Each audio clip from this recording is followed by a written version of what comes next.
Ils ont sorti les béquilles et les cannes pour faire entendre leur colère. Le 1er juillet dernier, les masseurs-kinésithérapeutes attendaient une régularisation de 1,33 € par acte. Mais à cause d'un budget serré du côté de la sécurité sociale, cette revalorisation est bloquée. On a signé un avenant avec l'assurance maladie. Ils se sont engagés à nous verser ces revalorisations qui ne sont pas un cadeau, elles sont la contrepartie de contraintes importantes. Et malheureusement, on voit que les contraintes sont appliquées, mais les revalorisations, elles, sont repoussées au 1er janvier 2026. Une revalorisation pourtant très attendue par la profession qui voit les tarifs stagner depuis plusieurs années. Pour exemple, entre 2019 et 2023, on a été revalorisé de 0,4%, alors que l'inflation, elle, était à 12%.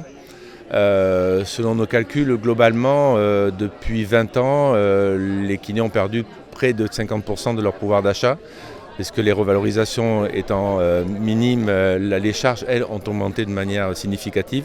Seule solution trouvée par les professionnels pour s'en sortir, multiplier les actes par séance ou encore facturer des dépassements d'honoraires, une pratique pourtant très encadrée. Si vous chargez vos cabinets pour pouvoir compenser vos charges, pour pouvoir payer vos charges, fatalement le niveau de la qualité des soins s'en ressent.